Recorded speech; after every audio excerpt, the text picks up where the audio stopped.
I didn't want to say too much over the phone because I didn't want to jinx this, Karen said, pointing to the driveway of a small mid-century bungalow. The moment I saw this house, I thought of you. But it gets better. It was a foreclosure, and I know for a fact that the bank is eager to get it off their hands. Peter stepped from the car and surveyed the house. It was small, but the architecture was exactly what he was looking for. And just look at the neighborhood, Karen said. Many of the owners on this street have been here for decades, and there's a real pride of ownership. She was right. The neighboring homes all had manicured lawns and fresh paint. Honestly, she continued, for your budget, this is your one chance to live so close in. They approached the front door and Karen retrieved the key from the lockbox. Before you look inside, you should know that foreclosed homes aren't always in the best condition. My contact at the bank said the previous owners stripped the house down pretty good. Oh, that's fine, Peter responded.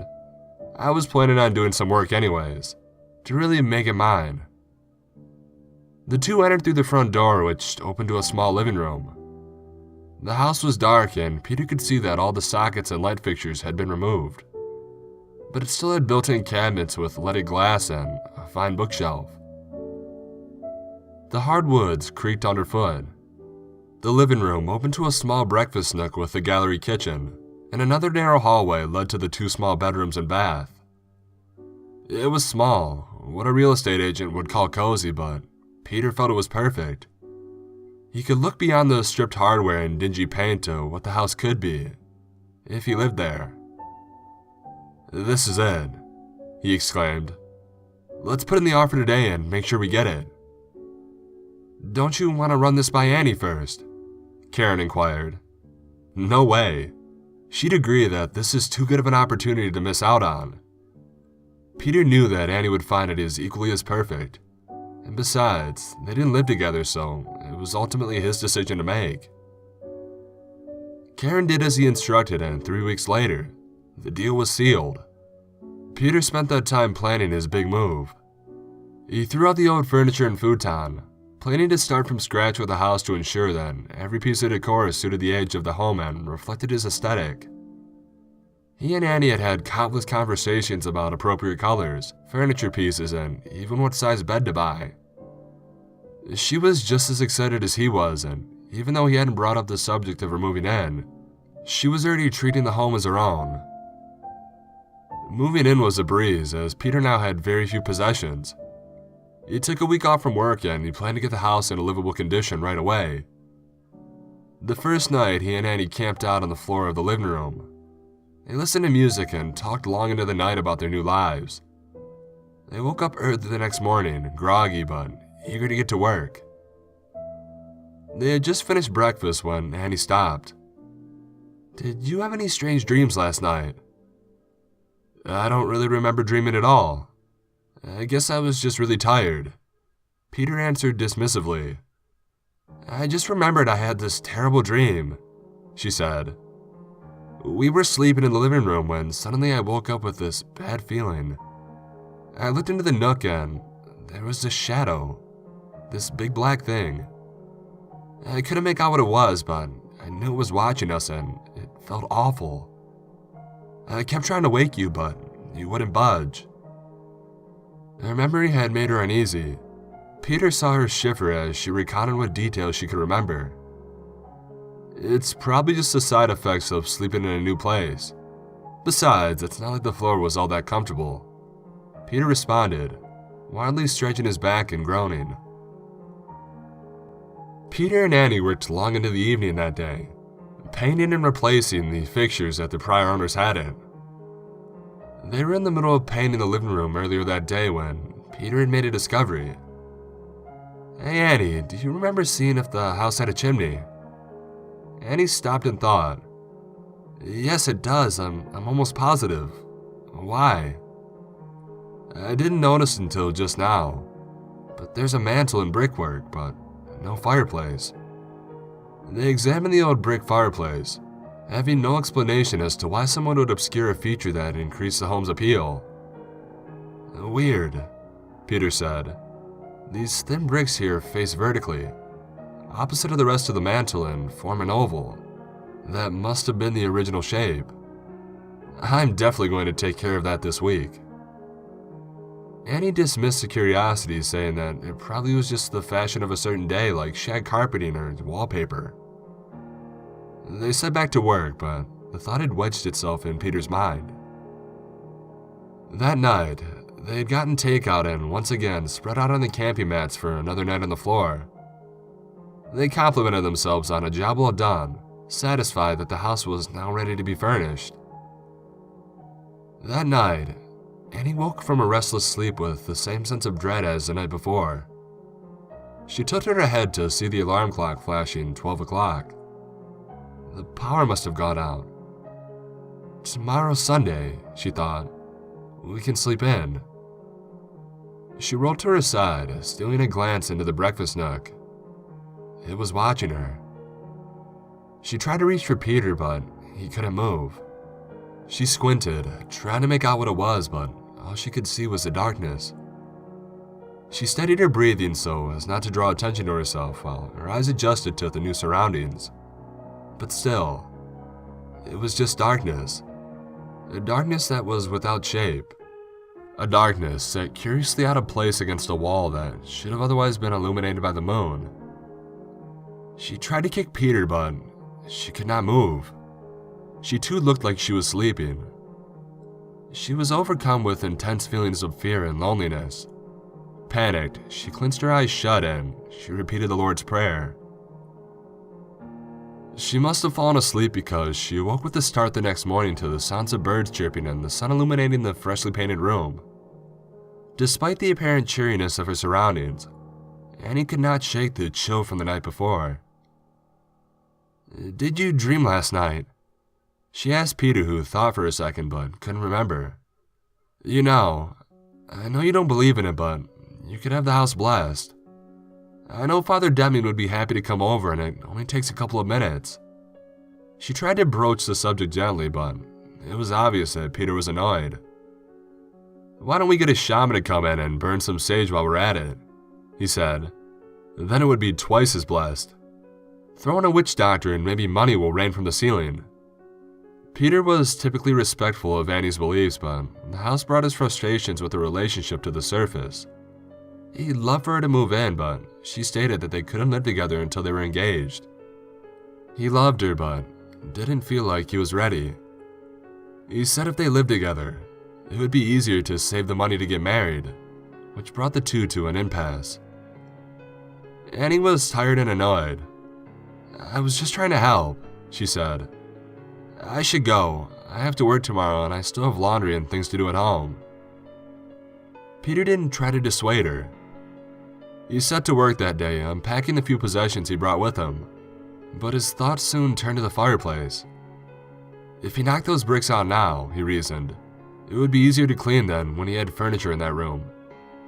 Accepting this justification, Peter took a hammer and chisel and went to work.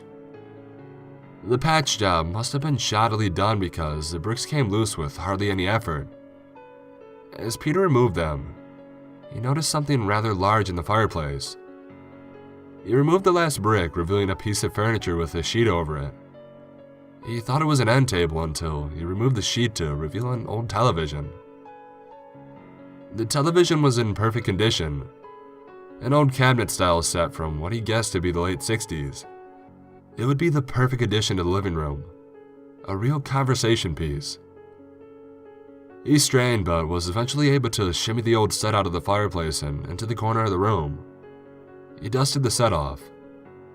The wood could do with some oil, but other than that, it looked brand new. He plugged the set in and he turned it on. At first, there was nothing, but then he could make out a high-pitched whir as the tubes warmed and the screen slowly illuminated, showing a field of static. He couldn't believe it still worked. Peter adjusted the antenna and ran through the dial, but there was no picture. "Digital transition," he muttered, recalling all those announcements about updating analog televisions. Absent-mindedly, he turned the UHF dial through a series of static when suddenly a picture appeared. Displayed before him was an image of a heavyset man reading a newspaper at the small kitchen table. Even better, the picture was in color, albeit a bit muted and orange tinted. Peter watched as the man intently read the newspaper. He was wearing a white t-shirt with suspenders, and the room hung heavy with cigarette smoke, which was tinted orange under the amber lights and the small chandelier which hung above him. Peter watched, but the man never looked up from the paper. He would extinguish a cigarette and mechanically light another, sometimes turning the page of the paper, but he never looked up. Peter studied the man. He was balding and kept the remainder of his dark hair slicked back, exposing a layer of sweat on his shiny forehead. It looked like a scene from an old movie or TV show, only somehow grittier. What kind of show is this? Peter thought to himself after watching intently for a good 10 minutes. He grew edgy, waiting for something to happen, but the man kept reading the paper and smoking. Peter grew distracted by the mess of bricks and dust that he'd have to clean up, and he turned off the set to get back to work. Peter returned home later that night after meeting a few friends for drinks at their local bar. He told them about the television, and they speculated as to the origins of the strange show and, more pointedly, how the set was able to receive a signal. They hypothesized about a pirate TV broadcaster, but more than likely, it was just a hiccup that had gone unnoticed. Peter felt relaxed after a few drinks and settled in for another night on the living room floor. But before he could fall asleep, he was compelled to check the television. The set again whirred to life and the same orange image illuminated the screen. The same man was there, just as before, reading his paper and smoking cigarettes. What the hell? Not knowing what to make of the image. He studied the screen again, but there was nothing noteworthy. The room was dingy and the wallpaper was painted yellow with nicotine.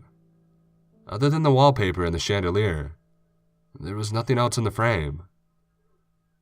He laid on the floor and watched the set, but he must have had more to drink than he realized because he was soon fast asleep. When he awoke the next morning, the TV was still on and the image was the same. Only now it was just an empty room. Peter put his hand on his head. He had a dull headache from the night before. He studied the image for a second before turning off the set and wandering into the shower. It struck Peter that the image was odd, but he dismissed it as some sort of art film, something some film student looped together, and perhaps one of those Warhol films where it's nothing but 8 hours of someone sleeping. After all, if someone were going to go through the trouble broadcasting themselves, why not show their art? In a city like Portland, a stunt like this was well within reason. He spent the remaining days of his vacation time putting the house together. He had a bed and sofa delivered to the house and spent his afternoons combing vintage stores for furniture. When he was home, he returned on the set from time to check in on the man. He would see the man playing solitaire, reading the paper, or conversing with some unseen actor. The scenes were all mundane slices of life. But one morning, he turned the set on to see the man reading his paper as normal, when a woman suddenly walked into the scene. She was small and mousy in a humble dress and apron, only she was carrying a live chicken. The man looked at her soberly, laid his newspaper flat on the table and took the chicken. Then he grabbed it with both hands and, in a single motion, snapped its neck. The chicken fell flat on the newspaper with the man looking down on it for a minute before picking it up and handing it back to the woman. Peter was speechless. An amateur filmmaker pandering for shock value wasn't anything he hadn't seen before, but what he saw play out before had unnerved him. He turned the set off and he tried to busy himself with moving furniture, but the succession of events kept playing in his mind. Later, he turned on the set to see the man eating dinner by himself. The table was set for 4, but he was all alone. Peter watched as the man tore at the roasted chicken with his hands, chewing wildly with his mouth open and discarding the bones by tossing them onto the floor. It was grotesque, the scene of a scavenger on fresh carrion. Juices streamed down the man's chin and he'd occasionally pause for a moment to wipe his mouth with the back of his hand, then return greedily to his dinner. Peter had lost his appetite and decided it'd be best to turn in early for the night. His week-long vacation was nearing its end and there was still a lot he wanted to accomplish. He showered and performed his nightly routine only to find himself staring at the ceiling. Was it the new bed? No, it was comfortable enough. The noise? There wasn't any discernible noise. It was neither too dark nor too light. The temperature was comfortable and he was definitely tired enough. He checked the clock. It was already 11. 11:01. 11:15. 11:18. It was useless. He knew why he could not sleep, but refused to even think about what he had witnessed earlier. It was just some stupid art film. It wasn't even well made, it was childish. It only got to him because he was under a lot of stress. That was all there was to it. He woke to a sharp pain on his arm. It was burning. 3:53 a.m. He had fallen asleep, but why was he in such pain? He felt his arm and he immediately winced. He got up and he turned on the light. He had 4 freshly painted welts running the length of his left forearm. What the hell? He muttered, examining the wound. What could have caused such an injury? Did he scratch himself? An allergy to his new detergent, perhaps. His arm was on fire, his head ached and his throat burned. Flesh-eating bacteria? Peter went to the kitchen for a glass of water, but was distracted by a light in the living room. He must have left the television on. He went to turn it off when he noticed that the picture had changed. It was the same room, the same amber glow of the chandelier, only it was the woman who was seated at the table. She was wearing a robe and her hair was in curlers. Her head was bowed in reverence to the small glass of liquor cupped between her hands. She looked sad. Was she crying? Peter was caught off guard at the sight. He approached the television and that's when it happened. The woman looked up, directly at him as though she had sensed his approach. Peter froze, his eyes glued to the screen, and that's when he noticed that the woman's eye was swollen shut and dyed dark hues of blue and red and purple. The woman stared pathetically at Peter. Peter stared back in shock. He instinctively grabbed his arm. It burned and he felt despair. The woman broke the gaze and looked off screen for a moment before scurrying away. That's when the man came back. He sat himself in the chair as usual and he lit a cigarette and looked directly at Peter. Their eyes met. The man was grotesque, sweating and unwashed, but he commanded Peter's full attention. Peter began to tremble and the man's lip cracked, forming a wiry smile. Peter could not look away. His mind raced, feelings of blind hatred and the emptiness coursed through his veins. The man's smile parted wider, revealing uneven rows of stained teeth, and gape in the throes of a silent laughter. Peter woke to a loud banging. His head ached and his mouth was dry. He opened his eyes to find himself pressed against the hardwood floors of his living room. The banging persisted. He could hear Annie's cries coming from the other side of the door. Peter! Peter, are you there? Peter, open up! He strained. His muscles ached as he wondered if he had the strength to stand. Slowly, he lifted himself to his feet. He felt woozy. Peter, open up! Peter! The banging was relentless. He instinctively looked to the television. It wasn't on. He rubbed his temples and he took a step. His pants were stiff. He looked down to see dried urine stains running down the length of his pajamas. He opened the front door. Peter! Oh my God, what's wrong? Peter didn't know how to answer. Why didn't you answer my phone? I've been calling for days. I thought you were mad at me, but when you didn't show up for work today. The words kept trailing from Annie's mouth. Work? Did he miss work? He wasn't supposed to be at work until Monday, and today was... Peter stopped. Annie kept talking wildly, but he could not understand her. He tried to piece together what had happened. And there was the crown molding, the electrical sockets, the basement, the television. His mind raced trying to piece together his memories, but they were too diffuse. He took a step forward and abruptly vomited all over Annie's sensible palms. Annie regained her composure and, seeing the gravity of the situation, promptly bathed Peter and marched him to bed. She was an adept caregiver, both soothing and stern when the need arose. "Now you stay here and I'll get you a glass of milk," she said, turning once upon leaving the room to make sure he was following her orders. Peter allowed his body to relax, but his mind would not stop racing. He could not explain his absence from work, or even account for what he had been doing the past few days. Was he sick? Was he suffering the ill effects of the mold or the fungus? Carbon monoxide poisoning? That would account for the headaches and the man on the television. Surely none of that was real. How could it be? He wasn't witnessing the paranormal any more than he was tripping balls. "You're looking better already," Annie said, returning with a glass of milk. "Now drink this, and if you keep it down, we'll work on getting you some food." Peter gulped the milk and instantly felt his strength return. It was a bug and nothing more, he thought to himself. He might even be ready for work in the morning. He'd forgotten about that, the real world.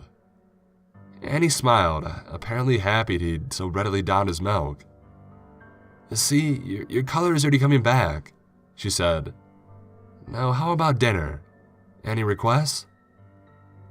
Peter thought for a moment and then answered, "I'd really love some chicken." "Okay, any particular requests?" she asked. "Roasted," he answered. "I'd like roasted chicken," he commanded, hardly aware of what he was saying. "Oh, okay, we can do that," Annie answered, startled by his tone. "I saw some in the fridge. Why don't you rest and I'll make us some roasted chicken." She took his audible sigh to indicate that he was placated and proceeded to the kitchen. The moment Annie left, Peter felt a weight lifted from his shoulders. His tone was not warranted and he should apologize. What had come over him just then? He never talked to Annie like that. He must have wrestled with the question longer than he realized because, before he could make up his mind as to whether or not to apologize, Annie poked her head in and informed him that the roasted chicken was ready. Beside himself, Peter rose from bed and nearly knocked Annie over in his race to the kitchen. She attempted to brush aside his behavior, thinking that he really must have been hungry. But when she entered the nook to see him sitting at the table, waiting to be served, her indignation set in. "Do you want me to serve you?" she asked with more than a note of sarcasm. "Look," he said, "I've had a long enough day as it is. Are you going to give me my chicken or not?" Fine, it's okay," she said. "I understand, let me get that for you. You must be starving," she added, "because I've found this chandelier in the oven, so I know you haven't cooked a thing since you moved in." Peter examined the fixture dangling from her hand. It looked familiar, amber and honey-hued, but he just couldn't place it. He was too hungry to think clearly. "Are you going to give me my chicken?" he demanded. She placed the chicken thighs neatly on a plate and presented it to Peter, who greedily descended on it. The lip-smacking, the chewing, the bursts of somatic fluid that escaped his greedy lips and streamed down his chin. It was all too much for her to bear. But the chicken bone, roasted black and gray and reverberating as it bounced on the hardwood. That was the final straw. "You look well enough," she finally said. "I'm going home. I have things to do." She started towards the door, but Peter interjected. "Don't," he said. "Please." And he stopped. He was sick, his body chemistry was obviously awry. Maybe just a tad off kilter. "Don't go," he pleaded. "Please, take the bed. I'll sleep on the couch." It's just that I'm afraid. The small admission of defeat was all that Annie needed. Okay, but you stay on the couch, and if you get sick or even feel like you might get sick, I'm taking you to the emergency room. That was the statement she needed. The statement to bring the stars back into alignment. Don't give me that look, she chided. You can either accept my help or suffer. She regretted the choice of words, but that was how she felt. He was in distress. She could help, or he could be an ass about it. It was his choice, but she wasn't going to put up with it. I'll take the couch, he finally muttered in defeat. Just please don't go. I can't even begin to explain what's happened to me the past few days. Fine, but I'm going to bed, so get your things and make yourself comfortable. Thank you, but please set the alarm. I'd like to get to work early tomorrow. I talked to your work. We'll cross that hurdle in the morning. Peter gathered his pajamas and a pillow and settled in for an uncomfortable night on the couch. He tried to rationalize his behavior, but found himself at a loss for words. Low blood sugar? A lack of salt? Hunger? He woke up to the whirring of the television and the unmistakable crackle as it came to life. Static at first, then a pop, and finally an illumination. Too little sugar, he told himself. But it was no use. The set was aglow, only dimmer now, and the honeyed hues of the previous episodes were replaced by aqua and graphite. Did he accidentally change the channel? Did Annie? And then all was saved. He was just suffering from a momentary hallucination. But as his eyes focused, Peter's hopes for a misfiring brain were squashed. In the contrast of the moonlight and shadow, he recognized his alarm clock in the bed frame, even the fraction of the nightstand made visible by the angle of the unseen cameraman. The sight of Annie, nestled predictably on her side with her hands cradling her knees, was a cause for alarm. Peter gazed intently, mute to the sight displayed before him, when he saw the woman looking down upon Annie. She looked up mournfully at Peter, then stole herself away, through some off-camera exit that he was sure did not exist. The man wasn't obvious at first. His movements were slight and swift considering his size. He looked at Peter through the television and grinned as he averted his gaze down upon Annie, who was sleeping soundly. Peter stared wide-eyed, unable to comprehend what exactly was laid out before him. His eyes took in the sight, but it wasn't enough to convince him that the impossible was happening. The man brushed his fat sausage fingers against Annie's hair, then looked up and laughed a hearty silent laugh before his expression turned to a mask of sheer malice. No! Peter cried at the top of his lungs as he raced from the couch to the bedroom. He banged on the door, but it would not give. Annie, wake up! He repeated as he banged the door. He threw his weight against it again and again, but it wouldn't open. And then the screaming started. High-pitched and almost unrecognizable, were it not for Annie's pleas interrupting the agonizing and involuntary cries of pain. Annie! Annie! Peter wailed as he slammed his shoulder into the door. But her cries persisted, rising to a viscerous crescendo both deafening and humane. And then silence. Peter paused and drew a breath. Still nothing. His hand still gripped firmly on the doorknob. He twisted his wrist and the door gave. Inside, the room was dark. He didn't dare turn on the lights. He didn't need to. He saw Annie's silhouette sat there at the edge of the bed, and he heard the gurgling. She was slumped slightly at the edge of the bed, with her hands clenched together before her eyes. Oh God, he exclaimed, trying to process what was laid out before him. He came close to Annie, wide-eyed. He'd never been in a situation like this before. He'd never experienced trauma. He knelt before her and he clutched her hands in his. They were wet. The gurgling sound emanated from her throat. She was slumped forward.